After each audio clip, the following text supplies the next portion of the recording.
Hello, everybody. It's me again, Dylan, D-Man the Voice, the guy who talks into a microphone for a living, for fun, whenever, basically. And I'm back with another podcast episode where I read Am I the Asshole stuff on Reddit and give my reactions, whatever. It's the same thing I've been doing. You know, some people like it, others, not a lot of people know about it. Maybe it'll get out there more, maybe it won't. I ain't doing this to be famous, I'm doing this because I feel like it. Anyway, this one is interesting. As always, I don't read the titles. Or, I read the titles. I don't read the contents. It'd be kind of weird if I didn't read the titles. I read the titles. I don't read what's in it. So, I don't know what all the context of everything is. I just know the title. So, I go off the title, and we read it together for the very first time. So, that's what's about to happen. So, buckle up. Get ready. Start doing your chores or driving or whatever it is you're doing while you're listening to me. And let's get her done, son. Or daughter, or they, them. I don't discriminate, Anyone can listen to me. Okay. Hello. All right. So, am I the asshole for calling my sister's marriage a result of an affair when she accused me of being a cheater? Now, disclaimer, this person's first language is not English, so there might be some broken English in there. We'll do our best to get through it and figure out the context, but based off that title, sounds messy. And I like messy. We like messy together. Let's get messy. Hi, I am a 27 female. I'm sorry to the readers because this is long and complex post. Let me explain it in 3 points of context before my main argument. Oh, homegirl's got a whole dissertation. I love it. Okay, point A. Let's go. My country encourages arranged marriages. Awesome. I'm not going to shit on anyone's culture, but from an American perspective, arranged marriages, they seem kind of barbaric and archaic. But whatever. It's not my culture. I'm not going to sit here and trash on other people's cultures and shit as long as no one's getting hurt. But judging by this story, I'm guessing some people might get hurt. So there might be some judgment coming. I don't know. But generally speaking, arranged marriages, I just let people be happy and find the people that they want to be with. You know what I mean? Arranged marriages are weird. This isn't the Middle Ages anymore where we're marrying off the daughter and son of two prominent kingdoms so that they can join political powers. It's not we don't fucking do that anymore, okay? So just let people be happy with whoever they want. And if they happen to be happy with the person that you're raising with, fantastic. But if not, that needs to be okay too. You know what I'm saying? Whatever. My country encourages arranged marriages. So, when my father's cousin, I might have to read this a little slow because I said English, not the first language, so bear with me here. And so, when my father's cousin asked for my hand in marriage for his son, my father was very encouraging of the news. Is that not incest? I mean, I guess they're not like siblings, but whatever. Just gonna keep reading. He asked for my opinion, of course, and I told him that as long as I can develop compatibility with the boy, I don't have any objection to marrying him. Okay, sure. The connection continued for 3 years, and I literally talked once to him where he used cheesy pickup lines on me and told me his father is sitting beside him reading our texts. A huge turnoff in parentheses. Other than that, despite his family being a little less economically sound than us, his father would make backhanded remarks on us and always treat all the gifts given to them as rubbish and say condescending things. Damn. Which is why, eventually, I refused to marry him when asked for my final opinion. 2 years after the entire thing ended, I met Henry as a friend, and he is the best thing that can happen to me. So respectful to my family as well, and when he proposed, I said yes, now we are engaged. Okay, so there was an arranged thing, didn't work out because the dude and his dad sound like fucking assholes. She met a new dude, and yada yada bang bam boom, now she's with somebody she actually likes. Imagine that. Okay, point B. We are 5 siblings, okay? I'm the middle child. My eldest sister is called Claire. And my second eldest, Sarah, 20, again, English is not the first language. So, oldest sister is Claire. Second oldest sister is Sarah, 28, female. Claire moved away from our state to pursue her career and has a great job now, where she met Matt, 28, male. Matt and Claire clicked immediately. It started with friendship and blossomed into a relationship with Matt pursuing Claire while Claire was hesitant due to the age gap. It's only 2 years. She's 30 and he's 28. I wouldn't consider that a real age gap. I mean, I guess some people can be weird about, like, the woman being older than the guy, I guess. But, like I said, 2 years, like 30 and 28, there's no real difference there. You know what I'm saying? Not much of an age gap. But, different people have different standards. It's just my opinion. I don't think that 30 and 28 is that crazy. But, whatever.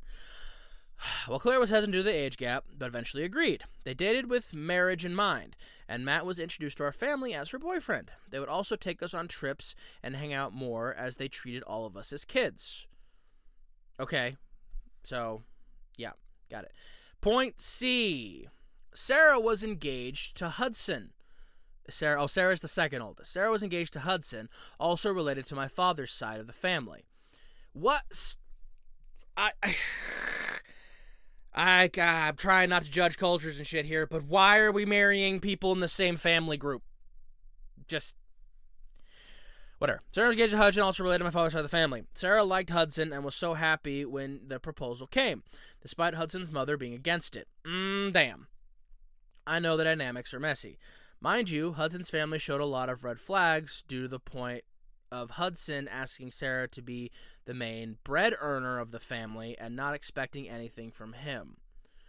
And he would also like a traditional wife, and even more when his mother insulted.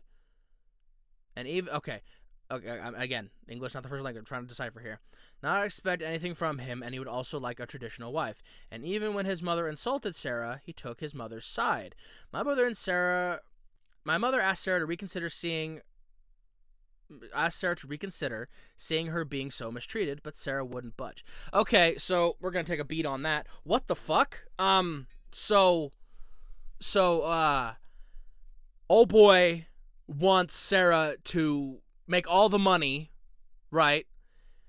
And be a trad wife? What are you gonna be doing? You're just the man. You're just gonna be there and be the man.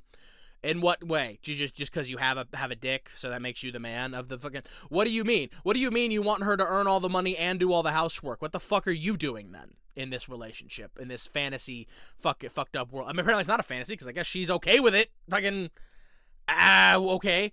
What world are we living in where that's okay? Like, again, I'm not trying to bash other culture or whatever, but I feel like whatever culture you're in, that's fucked up, right? Like, she both makes all the money and does all the housework, and he sits at home and is man. That's the dynamic. Okay. Fucking, I'm with the mom on that one. Reconsider, Sarah. Holy fuck. Okay, next. Yeah, we got a little bit left here. All right, so now we're getting into the main. Now we're at the 3 bullet points are done. The ABCs are done, so that's like our backstory situation. Now let's get into the real meat and potatoes of what's going on here. Okay. Claire and Matt took Sarah and our younger sister on a holiday last winter to a ski resort. I wasn't able to go due to exams, and after that trip, Matt started being actively in communication with Sarah, which boiled down to Sarah subtly flirting with him. Uh-oh.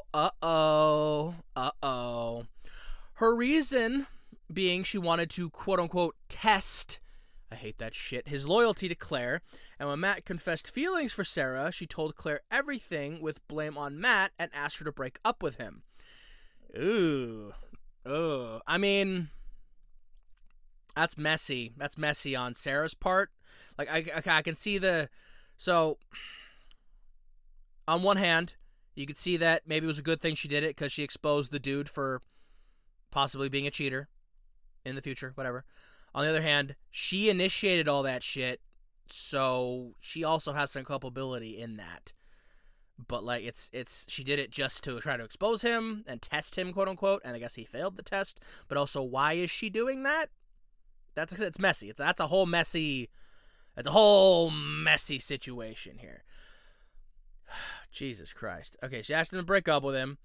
Of course, Clara was heartbroken, and eventually, with the insistence of Sarah, she broke up with Matt. Fair enough. Matt didn't try to keep Claire. Okay, so he was fine with, they broke up, and Matt was fine with, not pursuing that.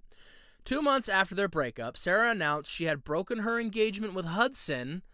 Oh, really? And asked all of us to block him. We all know what's coming, don't we? We know what's coming. We all know what's coming. Block him. We did try to understand the matter and also console Hudson when he would come wait at our home all day to talk to Sarah while she ignored him or didn't come home. Again, English not the first language, so I'm guessing bro would come over trying to get his girl back. The family would try to console him for some reason, and then eventually he would leave. Okay. Eventually, Hudson gave up too, and just a month after her broken engagement, are you ready? Are you ready for the most shocking part of this? Sarah and Matt announced to all of us that they had gotten their marriage certificate at the courthouse, i.e., 2 days ago, and will be moving into our parents' house the very day.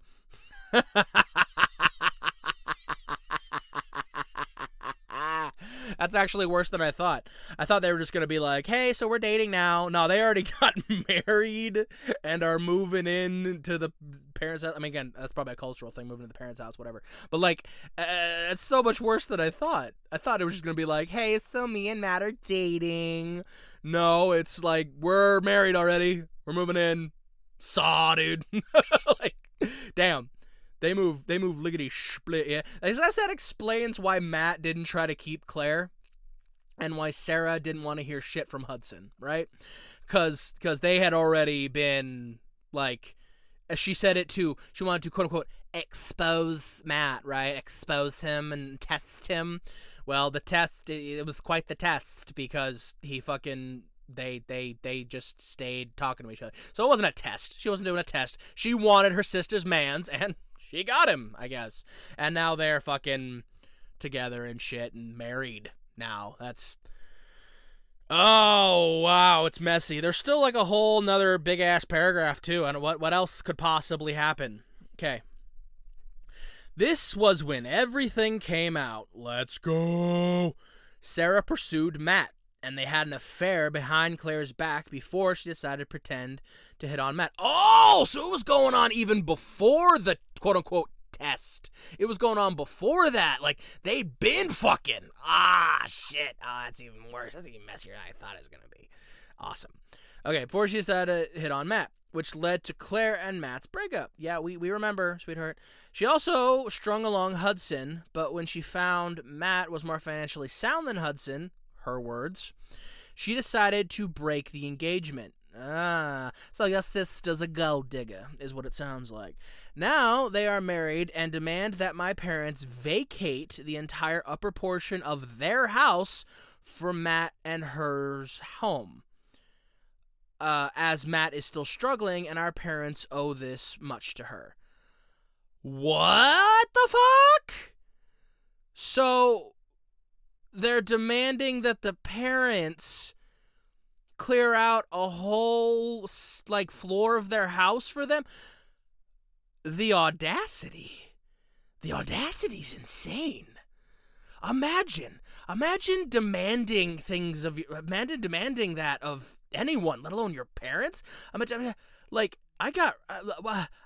flabbergasted. Demand is crazy.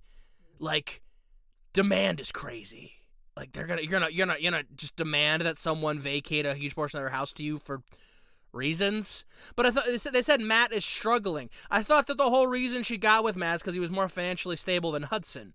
But yet he's struggling. So which is it? Is the bro struggling, or is he financially stable, or is he just more financially stable than Hudson? So Hudson was worse than struggling. Like, what was he doing? Like, I don't. Okay, all right, let's keep going. This shit keeps getting worse. The entire thing led to Claire having a breakdown and my parents having a shock, as a court marriage is seen negatively in our community. I could see that. A culture that, like, that puts a lot of value on, like, marriage and all that and connection, all that shit. I imagine, like, a Quill courthouse thing would probably not be seen well. They want to do, like, the whole party and the whole thing that they do, whatever their culture is that they. I'm gonna assume it's like based on the arranged marriage stuff. Like, I don't want to assume thing, but I feel it's giving, like, Middle Eastern, like that kind of, like, or maybe India, You know what I'm saying? Like that kind of area. And there, I mean, it could in that kind of, it's giving that kind of vibe. So like if you ever seen like an Indian wedding, like we're gonna go, let's assume for a second they're Indian or whatever, right? If you're gonna go with the Indian wedding, like if you ever seen those, like they're huge, beautiful, extravagant, like so many colors and dancing and just huge productions, and they're beautiful ceremonies. So, and they put a lot of like care and thought and like effort into this shit. So I can imagine that like them just not doing that would probably be seen as bad, right? Considering a culture that takes marriage so seriously. You know what I'm saying? Anyway, when they didn't cater to her needs immediately, she threw a fit and called my mother names, including a S word? She called her mother an S word. Okay, folks, let's decipher. So the sister threw a fit and called her mother an S word. It could probably possibly just be a typo. Could be they called her like a bitch or something.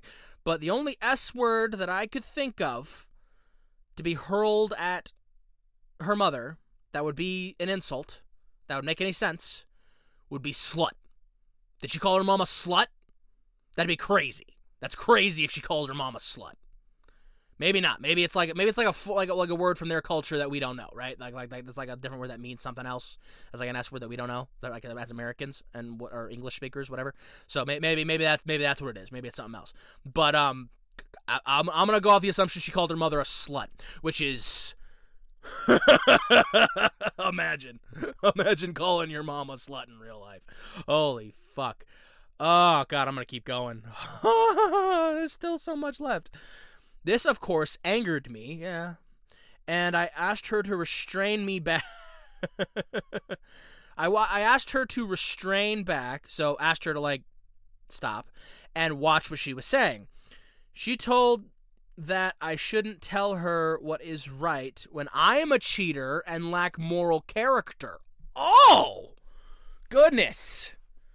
So sister's coming after her now. Everyone knows Henry didn't even exist in my life until after 2 years of the entire thing.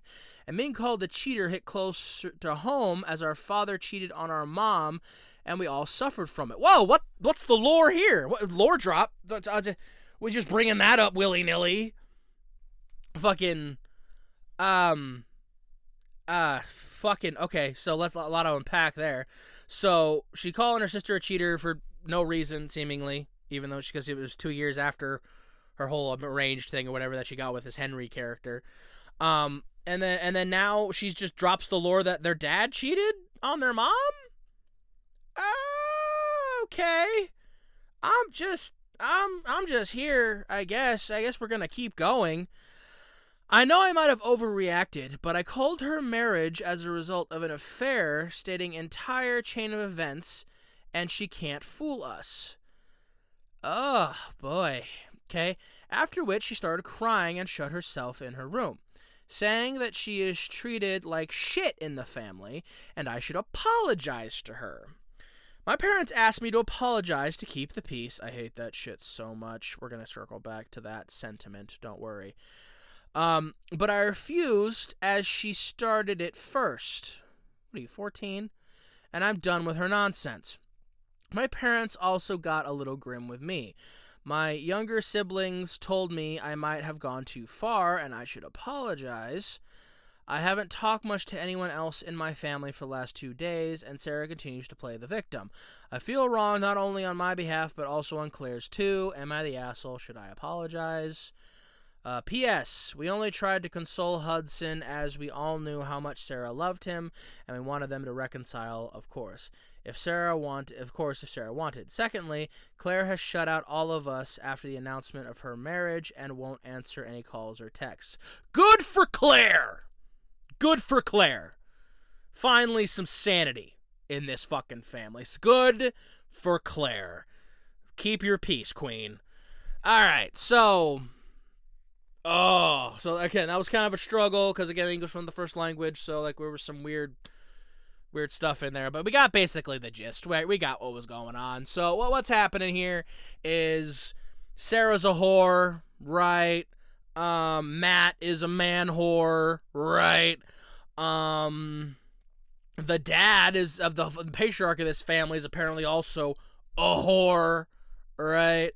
Mom is a pushover, right? And the writer of this is just all up in there. She's just all up in the mix, right? She's mad at her one sister for being a whore and being shitty to the mom. It's hitched extra. Then the sister's accusing her of being a cheater, which is weird considering no, she wasn't. From her perspective, maybe she's fucking lying. I don't know. Maybe the person writing this, judging by the family dynamic of all these families, all these people, I don't trust anything any of these people are fucking saying. The only one in this fucking shit that I have any sort of connection with is Claire, because Claire got the fuck out, and that's healthy. That's exactly what you should do. This family sounds like a fucking mess, right? This family sounds insane. You got the dad cheating. You got the sister stealing the other sister's mans. You got arranged marriages to cousins and other cousins and brother cousins, and you got excuse me, you got cheating allegations.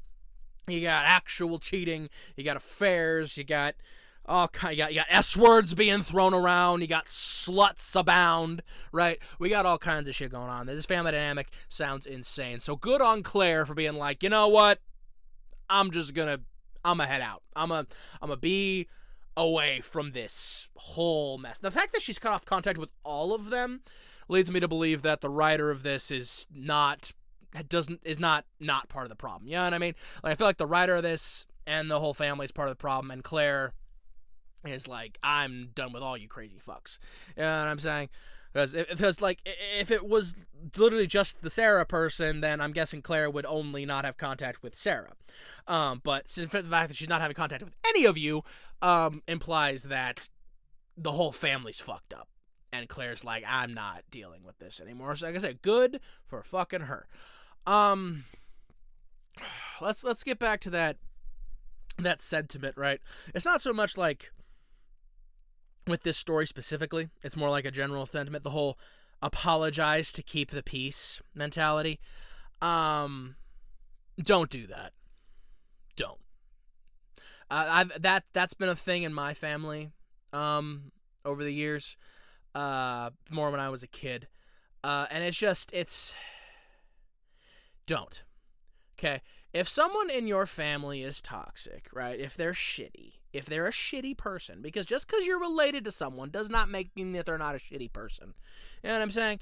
So, and plenty of shitty people can give birth to and be parents to fine people, right? Good people. Happens all the time. But like this whole mentality of like, because you share some kind of blood connection, you have to be beholden to these people is insane to me, okay? They have to, family members have to earn their place in your life just like anyone else does, okay? So if somebody is a shitty person, whether they're blood related to you or not, then they're a shitty fucking person, okay? And you don't owe them a goddamn thing. So with that being said, right, this whole mentality of, oh, let's keep the peace, right? Let's just keep the peace. Why? For what? For who? Like, what are we doing? I said I've experienced that in my own life, because like, I have toxic family members, people who have said things and done things that are abhorrent, and things that I cannot forgive, and things that I've disconnected myself from them for. You know what I'm saying? I don't harass them. I don't hold on to that shit and sit there and seethe over it.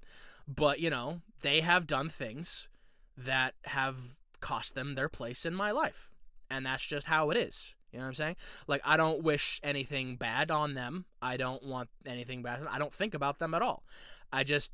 They were actively distracting from my life, so they've been removed. And that's it, I still am very close with other family members, but it's just, sometimes just because you're blood related to somebody doesn't mean you have to have a relationship with them. So, and this mindset of keeping the peace, who does that help? That doesn't help anyone. All that does is have people hold in their feelings, exist in a miserable situation for no other reason than it's family, right? And like, do not, quote unquote, keep the peace. Never do that, okay? It's in the long run, it's a bad idea, right? And there's a difference between doing that thing and then like maybe not being like overly harsh with people. You know what I'm saying? Like what am I trying to say? It's like there's a difference between keeping the peace, quote unquote, and just not saying needlessly hurtful things to people. You know what I'm saying? Because like sometimes people can be like, oh, just keeping the peace. But what I think of when I think of keeping the peace is somebody has repeatedly problematic behavior, troubling behavior, and it's repeatedly excused and ignored in the effort of keeping the peace in the family, right? That's what I look at as being toxic and shitty, and don't do that. But like, it's more like, I'm thinking like, if someone does something or has something and like you maybe what they're doing isn't right, or is maybe they're wearing something that isn't great or something like that, and like maybe you don't have to say the super hurtful part to them right at that moment. You know what I'm saying? Like maybe you break it to them more gently, like you're saying, like if it's like an isolated thing or like they made a mistake or something like that, you hit them gently with like the, hey, you know, maybe that shouldn't be a thing, whereas opposed to like just blurting out like, oh my god, you fucked up, right? And so that's not what I don't think of as keeping the peace. I think that's just being courteous, right, to people. But like my experience with the whole keeping the peace thing is people in the family just are shitty. They have shitty, repeated asshole behaviors that have been excused their entire life because no one around them has the balls to say anything to them about it, because they want to keep the peace, and it's quote-unquote easier. Is it easier? Is it actually easier to exist in this environment where you have to pretend like this pile of shit isn't a pile of shit? Like, who is that easier for? It's easier for them, surely. But is it easier for all the other people around them that are forced to suffer through their nonsense because nobody will say anything about it? Right? And so I am the person in the family who will say the thing. I will say the things. I will be honest. I will never lie to anyone. I'm not going to go out of my way to hurt anyone's feelings, but if I'm asked, I'm going to say. I'm going to tell. I'm not going to lie. And if someone is experiencing repeatedly problematic and shitty behaviors, I'm going to be the one to call that out. That's just how I am. Because, like I said, that shit, it doesn't help anyone to keep that shit for the peace, right? And that was kind of a tangent on this whole story, but it was just that part kind of stuck with me because, like I said, I've experienced that in my own life, so story time with D-Man the Voice. But back to this main story, like I said, this one was kind of all over the place, very messy. I mean, no, the person who wrote this isn't the asshole for being mad at the sister, right? Like, it's kind of hard to decipher because, like I said, there's a reason that Claire's cut off contact with everyone. So I don't think the person who wrote this is the asshole for the situation that's being presented, but I do think the person writing this may have presented the situation disingenuously, if I may. I think the person writing this left out things that made them look bad and kept in things that made everyone else look bad, right? Because the sister just coming out with calling her a cheater doesn't make any sense in the context of the way they describe this story. So either Sarah's crazy or the person writing this left out some details about certain aspects of their life and how certain people got with other people. You know what I'm saying? And I think that that's probably more likely because, as I said, Claire cutting off contact with everyone, it's giving everyone's the problem. You know what I'm saying? Like, it's giving the families the problem, not one person. Because if it was just Sarah, she wouldn't talk to Sarah. But she's not talking to any of you. So I'm guessing, and then they flow in the fact that the dad apparently cheated at some point, and it's just, this seems like this whole family dynamic is fucked. And so my verdict is Sarah's an asshole. The person who wrote this is probably an asshole. The dad of the family is an asshole. The mom, maybe not an asshole, but a huge pussy. And Claire, Hudson's an asshole too. Hudson's an asshole. Matt's an asshole. I don't know. We didn't hear much about Henry. If he's an asshole too, because fucking whatever. He's with the person who wrote this. The only one I know for sure is not an asshole is Claire, because all that happened to that woman she was cheated on and betrayed by her man and her sister, and then decided to keep her own peace and excuse herself from the rest of this fuck-ass family. So, good on Claire. I'm on Team Claire. I'm on Claire's side. The rest of you can fuck off and figure out your weird cheating, incest-ridden lives over there. And I hope that Claire finds a good man or woman, maybe, right? Or they, them, or whoever makes her happy, finds a good, happy life, and has her kicks out however many kids she wants to have, even if that's 0. Has a nice, fulfilling career and a good life, and whatever she wants out of life, whatever Claire wants from her life, I hope she gets it, and all the good things happen to Claire, because she seems to be the only one in this situation who has her fucking head on straight. So, well, that being said, I think that's the end of this little tryst. Is that the word? Probably not. I don't know. This story. We're done with it. So now I'm going to stop talking, and then we're going to get into the part where I talk more about, like, other things and the special message. It's been a while, all right? God. Okay. Hello, I'm back. Thanks for listening. Thanks for hanging out. Check me out, D-Man the Voice, on everything, all the medias. I'm D-Man the Voice. Check out the Annie Short app. I think they might have changed it, the name of it, but check it out on TikTok. Download the app in the store. I'm voiced on all kinds of cool short form anime stuff over there. Check out the Uncanny Kingdom. It is a series on YouTube. I'm a villain in it. People seem to like it. People seem to like my voice in it. When I don't appear to like the 3rd episode, I think I'm like the main villain of this. One of the villains of this whole thing. I don't know if I'm the main one. I'm one of the villains of this whole fucking thing. And people, when I appeared, judging by the comments, people seem to enjoy the sultry sounds of my villainous voice. So check that out. Yeah, I don't know. Just keep an eye out for all my stuff. I'm in lots of stuff here and there, all over the place, all over the internet. If you watch enough internet stuff, you're gonna hear my voice eventually. I'm all over the place. Yeah. So enough hawking myself. Hawking myself. That sounds crazy, right? But whatever. Talk to right? So all that being said, now we're gonna get into the part of the video that is the special message, everybody. And the special message, I'm not gonna be too long because I kind of already had a special message in there, which was like the keeping the peace stuff. I think that was kind of already like a special message and like a message to the people and being like, you don't have to keep toxic family members in your life just because they're family members type shit. But I always do these special messages, so this one won't be very long because it's already over in half an hour this episode. So I think for my special message, I'm just going to reiterate that. Just, you don't have to keep toxic family members in your life just because they're family, just because they're blood. You know what I'm saying? Like, and a lot of people know this by now, but in case you don't, the whole blood thicker than water thing, it's a misquote, right? What it really means is blood of the covenant is thicker than the water of the womb. So it actually means the opposite of what it's been presented to mean all our lives. So blood thicker than water is always presented as family is more important than anything else.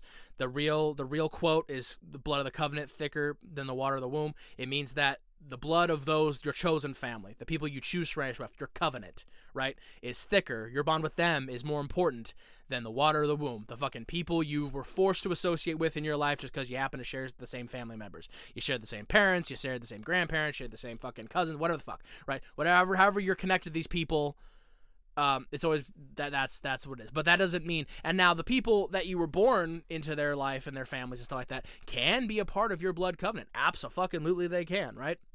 I'm very close with my mother, right? I love my mother very much, and so I would choose to be in her life even if she wasn't my mom. But there are other family members that is not the case with. And so, but I have other people that I was not born into their lives, but I consider them to be greater family than anyone that I was. Like I have my best friends, and I have, my love of my life, Cammie, which you've heard on this shit before, and I have, everything that comes with her. And all these amazing people in my life now, and most of them are not people that I was born into their lives. They were not born into mine, right? So they it's choose your family. You're allowed to choose your family and give your time, your energy, and your effort and your love to those that deserve it, whether they have a blood connection to you or not. Family is proven and earned, okay? It's not just something you're born into. And that's the end of it. That's the spiel. Like I said, I wasn't going to try to be too long with it. So, thanks for listening. Thanks for hanging out. Check y'all in the next one whenever I drop another one. Maybe it'll be tomorrow. Maybe it won't. I don't know. We'll see how it goes. Bye-bye.